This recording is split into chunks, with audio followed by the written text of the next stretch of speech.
Om Swastiastu. Assalamualaikum warahmatullahi wabarakatuh. Shalom, nama budaya, salam kebajikan untuk kita semua.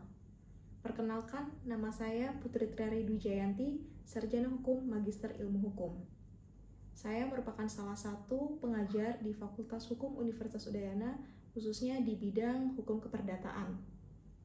Pada kesempatan ini, izinkan saya untuk menyampaikan pernyataan diri dosen dalam unjuk kerja Tridharma Perguruan Tinggi PDD UKT-PT bidang pengajaran atas salah satu mata kuliah yang saya ampu bersama dengan Ibu Profesor Dr. Desa Putu Dewi Kasih, SHM HUM, yaitu Hak Atas Kekayaan Intelektual atau HAKI dengan kode mata kuliah 24 SIH D01Y039.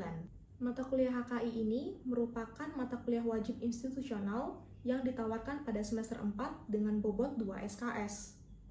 Mata kuliah ini adalah salah satu mata kuliah di bidang hukum keperdataan yang membahas perlindungan kekayaan intelektual secara komprehensif, baik secara nasional maupun internasional.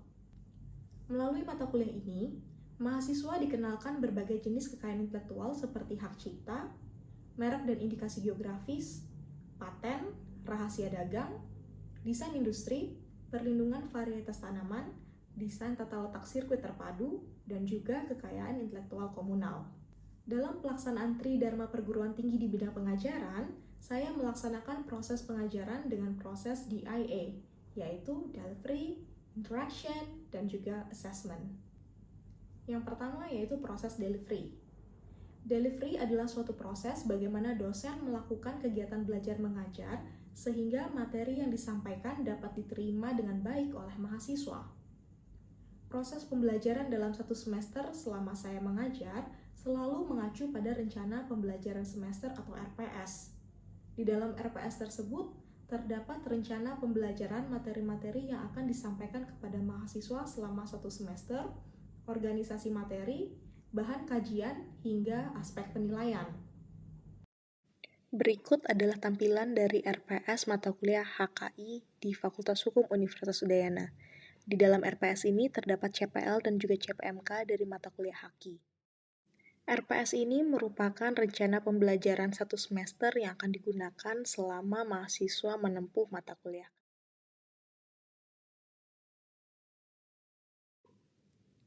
Di dalam RPS ini dicantumkan kemampuan akhir dari mahasiswa yang diharapkan setelah mahasiswa mengikuti perkuliahan setiap minggunya.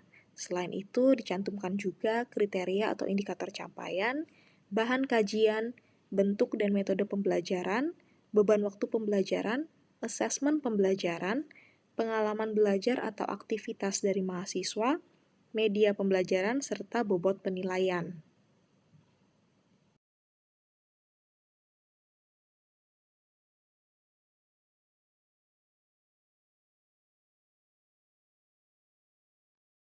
Terdapat 16 kali pertemuan dalam satu semesternya, di mana pertemuan pertama hingga pertemuan ke-7 akan mengikuti RPS sebagaimana rencana pembelajaran setiap minggunya.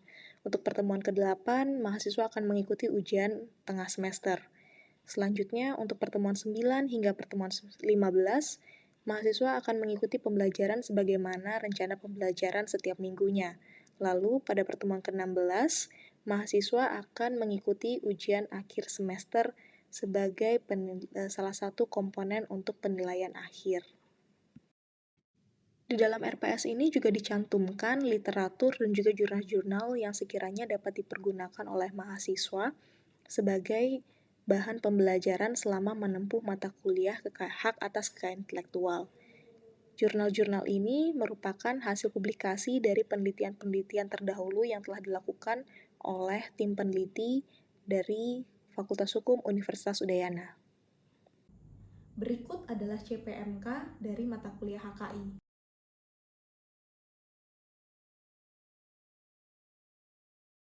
Selain CPMK, pada RPS juga tercantum organisasi materi dan literatur yang dapat digunakan oleh mahasiswa selama proses pembelajaran. Adapun submateri pembelajaran yang disampaikan dalam mata kuliah ini adalah sebagai berikut.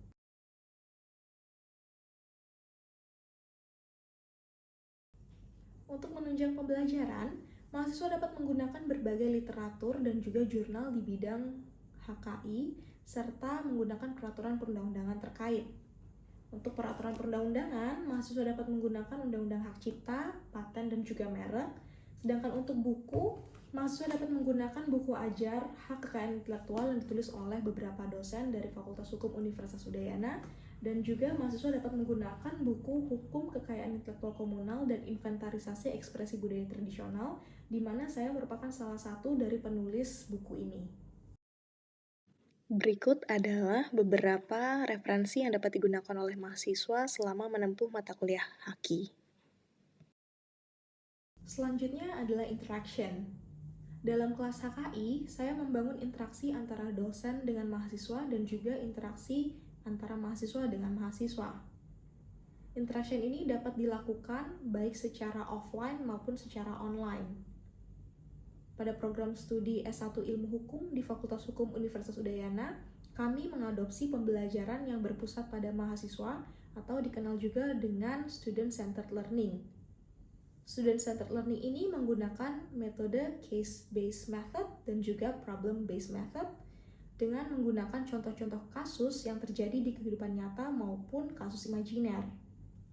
Untuk pembelajaran secara online, saya memanfaatkan beberapa media seperti Zoom Meeting dan juga Learning Management System atau LMS khusus di Universitas Udayana, yaitu Online Academic Service for E-Learning atau dikenal juga dengan OASE.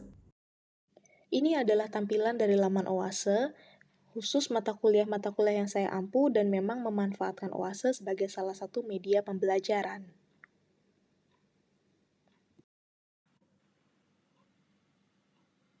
Ini adalah laman OASE khusus untuk mata kuliah hak atas kekayaan intelektual, di mana saya biasanya akan membagikan materi-materi perkuliahan dan juga tugas-tugas dari mata kuliah hak atas kekayaan intelektual. Setelah itu, saya akan menginstruksikan mahasiswa untuk mengumpulkan tugas melalui OASE, dan tugas mereka juga akan saya periksa melalui OASE. OASE juga memberikan fitur grading, sehingga saya dapat langsung memberikan nilai pada tugas-tugas mahasiswa melalui OASE. Ini adalah salah satu contoh tugas dari mahasiswa di kelas hak atas kekayaan intelektual, di mana saya bisa langsung memberikan penilaian pada tugas ini. Selanjutnya adalah proses assessment. Proses assessment atau penilaian di Fakultas Hukum Universitas Udayana telah ditentukan dalam buku pedoman, di mana rumus penilaian terdiri dari nilai akhir yang merupakan akumulasi dari evaluasi proses dan juga evaluasi akhir. Berkaitan dengan assessment itu sendiri, selain memberikan penilaian akhir kepada mahasiswa, saya juga terbuka untuk menerima kritik dan saran dari mahasiswa. Melalui Learning Management System atau LMS yang dimiliki oleh Universitas Udayana, yaitu OASE, tersedia fitur angket sebagai bentuk penilaian mahasiswa terhadap dosen yang mengampu suatu mata kuliah. Dalam hal ini, tentu saja mata kuliah HKI yang saya ampu bersama dengan Ibu Profesor Dr. Desa Putu Dewi Kasih, SHM Hum. Berikut adalah tampilan evaluasi pembelajaran yang dapat diisi oleh mahasiswa setelah mengikuti perkuliahan. Di dalam evaluasi ini, mahasiswa dapat memberikan kritik dan saran kepada dosen dari mata kuliah hak atas kekayaan intelektual. Demikianlah tadi pemaparan deskripsi mata kuliah HKI yang saya ampu beserta dengan proses DIA-nya. Berikut akan ditampilkan video pengajaran di kelas secara real. Selamat menyaksikan. Oke, selamat siang adik-adik. Apa kabar semuanya? Semangat mengikuti perkuliahan pada siang hari ini? Oke, hari ini kita akan masuk mengikuti perkuliahan untuk mata kuliah hak atas kekayaan intelektual dengan kode mata kuliah 24 SIH DOIY 039, di mana untuk mata kuliah ini akan diampu oleh Ibu Profesor Dr. Desa Putu Dewi Kasih, SHM Hum, dan juga saya, Putri Ferry Widianti, SHMH. Seperti yang sudah disampaikan pada pertemuan sebelumnya, mengenai hak atas kekayaan intelektual sudah disampaikan oleh Ibu Profesor Dr. Desa Putu Dewi Kasih untuk RPS, kontrak perkuliahan, dan juga pengantar kekayaan kekayaan intelektual gitu ya untuk materi pertemuan pertama. Nah, kita akan lanjut di pertemuan hari ini, pertemuan kedua, kita akan membahas secara spesifik mengenai kekayaan intelektual yaitu hak cipta. Sebelumnya, mohon adik-adik isi dulu daftar hadirnya, bisa di-scan.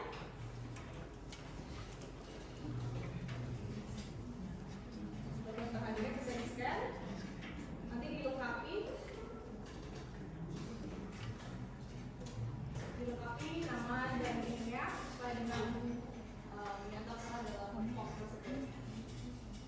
Oke, untuk pertemuan hari ini sesuai dengan rencana pembelajaran semester, kita akan masuk ke materi mengenai hak cipta. Adapun materi yang akan dibahas pada pertemuan kali ini meliputi dasar hukum daripada hak cipta yang bersifat individual dan juga hak cipta yang bersifat komunal. Lalu ada yang namanya hak eksklusif, terdiri atas hak moral dan juga hak ekonomi. Lalu bagaimana perkembangan hak cipta dalam teknologi informasi. Lalu bagaimana sistem perlindungan hak cipta, sebagaimana adik-adik kenal ada yang namanya automatic protection. Lalu nanti kita juga bicara subjek dan objek daripada hak cipta, jangka waktu perlindungan, dan hal-hal terkait dengan peralihan dan pengalihan hak cipta dalam bentuk lisensi serta penyelesaian sengketanya. Sehingga nanti setelah mata kuliah ini berakhir, pertemuan ini berakhir, adik-adik diharapkan mampu untuk menjelaskan, mengaplikasikan, dan menganalisis dengan bertanggung jawab tentu saja apa yang dimaksud dengan hak cipta dan juga perlindungan hukumnya di level nasional dan juga internasional. Oke, sebelum kita masuk ke materi mengenai hak cipta, saya mau review sedikit nih materi dari pertemuan yang lalu. Oke, pertanyaan pertama. Apakah yang dimaksud dengan kekayaan intelektual? Mohon yang mau menjawab angkat tangan, perkenalkan dirinya, sebutkan nama dan NIM. Yuk, silakan. Ya, yang di depan dulu. Baik, nama saya Siti Sadana dengan NIM akhir 1299. Jadi, menurut kekayaan intelektual menurut Ahmad Usman adalah hak atas perlindungan terhadap karya-karya yang timbul atau lahir karena adanya kemampuan intelektual manusia dalam ilmu pengetahuan dan teknologi. Oke, kita tampung dulu jawabannya. Selanjutnya, apakah ada yang ingin menyampaikan lagi pendapatnya mengenai apa yang dimaksud dengan kekayaan intelektual? Yuk. Oh, seperti itu, terima kasih untuk para juri yang saya ini dengan hampir 1.0. Jadi menurut Kakak Saidin, HKI merupakan hak kebudayaan atas sesuatu benda yang bersumber dari insting kecerdasan intelektual manusia, berupa kecerdasan intelijensia dan kecerdasan emosional. Hasil kerja itu memberikan hak kebudayaan berupa benda material atau benda yang tidak wujud. Dengan kata lain, HKI bukan benda material, tapi adalah hasil kegiatan menurut daya cipta pikiran manusia yang diungkapkan secara luar dalam bentuk material, namun dapat diwujudkan dalam bentuk nyata yang bersifat material. Bentuk nyata yang disebut terakhir ini dilindungi sebagai benda wujud. Oke, itu tadi mengenai kekayaan intelektual. Jadi perlu di-highlight ya, kalau kita bicara kekayaan intelektual, maka itu merupakan suatu benda yang sifatnya imaterial atau intangible asset, di mana dia ini tercipta dari hasil buah pikir atau dari rasio pikir manusia yang kemudian diwujudkan dalam bentuknya nyata. Oke, kalau udah tahu apa yang dimaksud dengan kekayaan intelektual, kita pertanyaan kedua kemudian muncul. Apa saja jenis-jenis daripada kekayaan intelektual? Oke, yang di belakang. Baik, sebenarnya perkenalkan nama saya Dara Anita dengan nama kejujuran. Ini menjawab untuk keterangan jenis kekayaan intelektual, di mana jenis kekayaan intelektual itu ada 7. Yang pertama hak cipta, lalu merek dan indikasi geografis, lalu ada paten, ada desain industri, rahasia dagang, perlindungan perlindungan tanaman, dan yang terakhir ada desain tata letak seperti terpadu. Oke, thank you. Nah, kalau di pertemuan kemarin sudah dijelaskan secara general sumber-sumber hukum terkait dengan kekayaan intelektual, maka hari ini kalau kita bicara hak cipta gitu ya, mohon dicek yang di highlight kuning-kuning ini, inilah aturan-aturan yang akan kita gunakan apabila ingin membahas atau mengkaji mengenai hak cipta. Dalam dimensi hukum nasional itu ada di Undang-Undang Nomor 28 Tahun 2014 tentang hak cipta, dan juga kalau dalam dimensi hukum internasional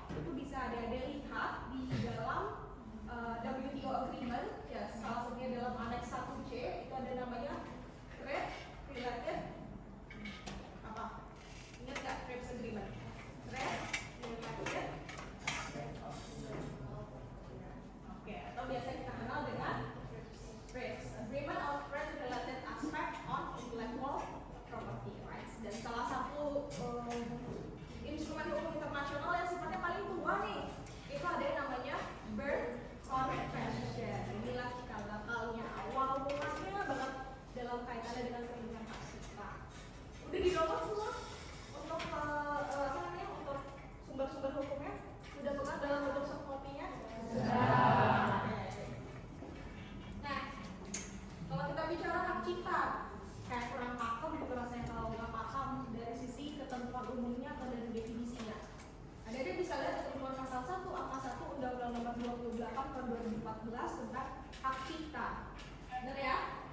Nah, merujuk pada ketentuan pasal 1 angka 1 ditentukan bahwa hak cipta adalah hak yang eksklusif dari kemudian dia timbul secara otomatis berdasarkan prinsip setelah suatu ciptaan diwujudkan dalam bentuk nyata tanpa mengurangi pembatasan sesuai dengan ketentuan perundang-undangan. Kalau ada dilihat pada slide saya ini ada beberapa frase atau terminologi yang saya sengaja highlight, saya sengaja cetak tebal. Yang pertama, hak cipta itu merupakan hak eksklusif pencipta. Nah, jika kita bicara hak eksklusif, di sini akan muncul ada yang namanya hak moral dan juga hak ekonomi. Jadi kita akan bicara mengenai hak moral dan hak ekonomi. Nah, dia kemudian ada nih unsur yang kedua, yaitu timbul secara otomatis berdasarkan prinsip deklaratif. Nah, kalau udah muncul si frase kedua yaitu timbul secara otomatis, ini adalah prinsip daripada perlindungan hak cipta, di mana prinsip perlindungan atas hak cipta diberikan secara otomatis atau kita kenal juga dengan prinsip automatically protection. Tapi automatically protection itu hanya bisa diberikan apabila suatu ciptaan sudah diumumkan, sudah dideklar dan bisa dinikmati oleh panca indera. Misalnya ada yang suka buat video, misalnya reels, pada main Instagram tuh, main TikTok nggak? Main. Suka upload konten nggak? A day malah. Suka buat makan apa biasanya? Enggak. Atau misalnya lagi liburan kemana gitu suka buat mini vlog gitu. Pernah nggak? Pernah kan? Ya nggak apa-apa. Kalau bikin story gitu, story apa? Sering juga kan. Nah, secara nggak langsung pada saat adik-adik buat story dalam bentuk video itu, adik-adik sedang membuat suatu karya, suatu ciptaan dalam bentuk video. Setelah videonya itu terwujud dan kalian unggah, nah dari saat itu sudah bisa dilindungi, sudah bisa diberikan perlindungan dalam rezim hak cipta. Tetapi yang perlu diingat adalah perlindungan ini hanya dapat diberikan apabila suatu karya bersifat original. Jadi kalau ada pelajaran di sana, maaf dulu ya, karyanya belum bisa dilindungi. Rezim hak cipta ini yang dilindungi adalah suatu karya cipta di bidang ilmu pengetahuan, seni dan sastra. Jadi kalau kita bicara hak cipta, domainnya atau objeknya pasti akan ada di antara objek-objek yang ada di bidang ilmu pengetahuan, seni dan sastra. Nah, pasti bisa dipahami ya, Dede? Bisa. Oke, tadi kita sudah singgung di dalam ketentuan umum mengenai hak cipta itu disebutkan bahwa prinsip perlindungan hak cipta itu berdasarkan prinsip sehingga di sini perlindungan hak cipta itu ingat lagi ya, dia mengandung sistem automatically protection. Dia berbeda dengan rezimnya merah. Kalau hak cipta itu dia automatically protection, kalau di merah dia virtual system. Siapa yang mendaftarkan duluan, dia berpotensi untuk mendapatkan perlindungan. Tapi kalau di hak cipta tidak seperti itu. Nah, di sini peran pencatatan itu penting adik-adik, karena dengan adanya surat pencatatan tadi itu akan berpotensi untuk mengurangi kemungkinan adanya duplikasi karya atau penggunaan karya praktisi. Oke, dari tadi kita terus bicara hak eksklusif. Apa sih yang dimaksud dengan hak eksklusif? Nah, hak eksklusif ini adanya bisa lihat di ketentuan dalam pasal 4 dan juga pasal 5. Di dalam pasal 4 itu diatur bahwa hak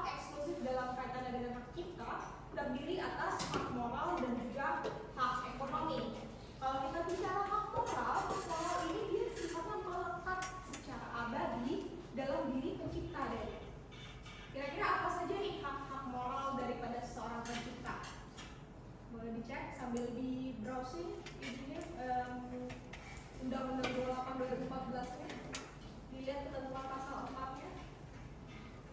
Ketemu nggak?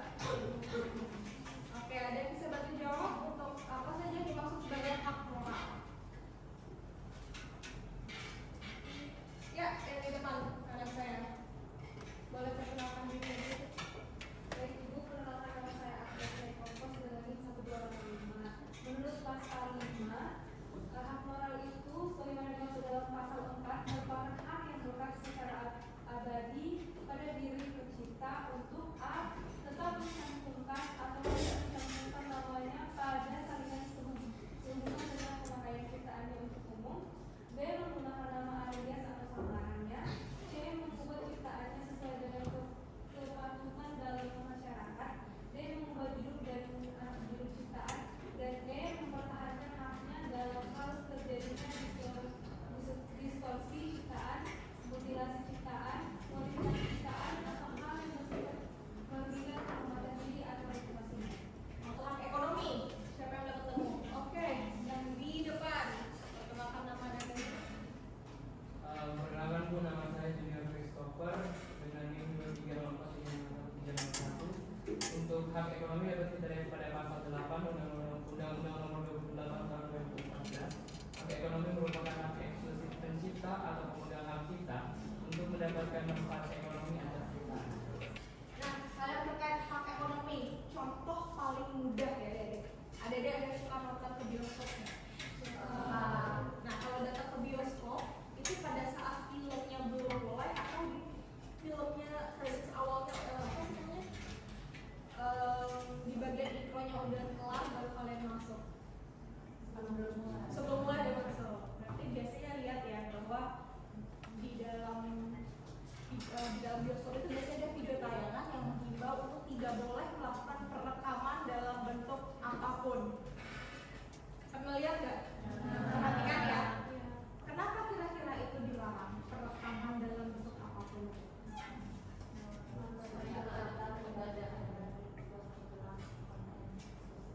Iya.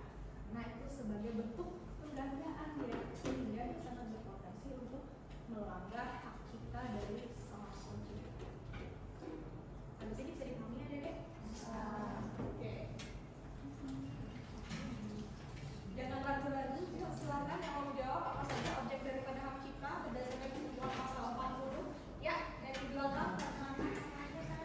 Perkenalkan, nama saya Putri Rita Budiasya Sari dengan NIM 230455283. Berdasarkan pasal 40 ayat 1, ciptaan yang dilindungi meliput ciptaan dalam bidang ilmu pengetahuan, seni, dan sastra terdiri atas a. buku, pamflet, perwajahan karya tulis yang diterbitkan dan semua hasil karya tulis lainnya, b. ceramah, kuliah, pidato, dan ciptaan sejenis lainnya, c. alat peraga yang dibuat untuk kepentingan pendidikan dan ilmu pengetahuan, d. lagu dan atau musik dengan atau tanpa teks. Pencatatan hak cipta atas ciptaan. Jadi ini bukan syarat mutlak untuk mendapatkan suatu perlindungan atas hak cipta, tapi ini merupakan salah satu upaya untuk menjelaskan dan juga memberikan kepastian hukum bagi para pencipta atas kepemilikan terhadap suatu karya cipta. Nah, ini akan mempermudah untuk proses pembuktian di kemudian hari.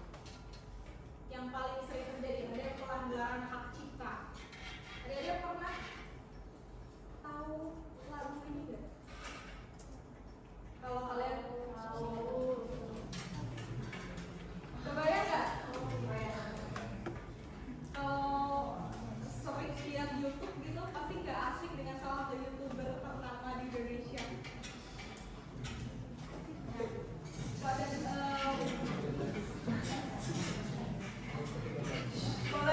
boleh dicek gitu ya YouTube-nya dan didengarkan.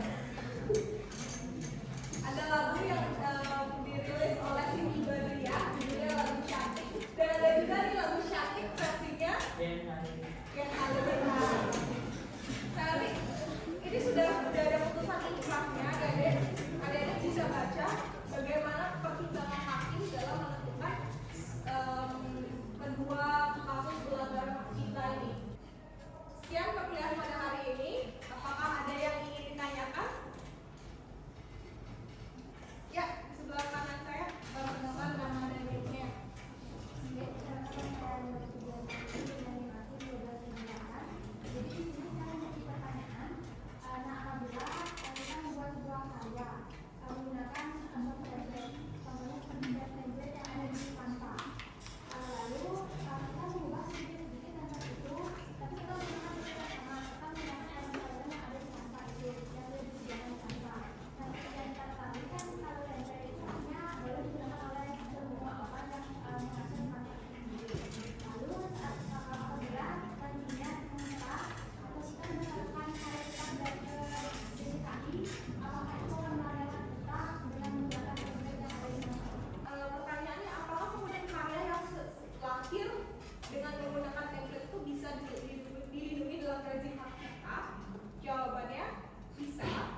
Demikianlah tadi pemaparan video PDD UKTPT bidang pengajaran beserta contoh video pengajaran real kelas HKI. Akhir kata, saya ucapkan terima kasih kepada Bapak Ibu yang telah berkenan untuk menyaksikan video ini. Mohon maaf apabila masih terdapat banyak kekurangan dalam video ini. Saya tutup dengan Parama Santi. Om Santi, Santi, Santi Om. Assalamualaikum warahmatullahi wabarakatuh. Shalom, Namo Buddhaya, salam kebajikan untuk kita semua.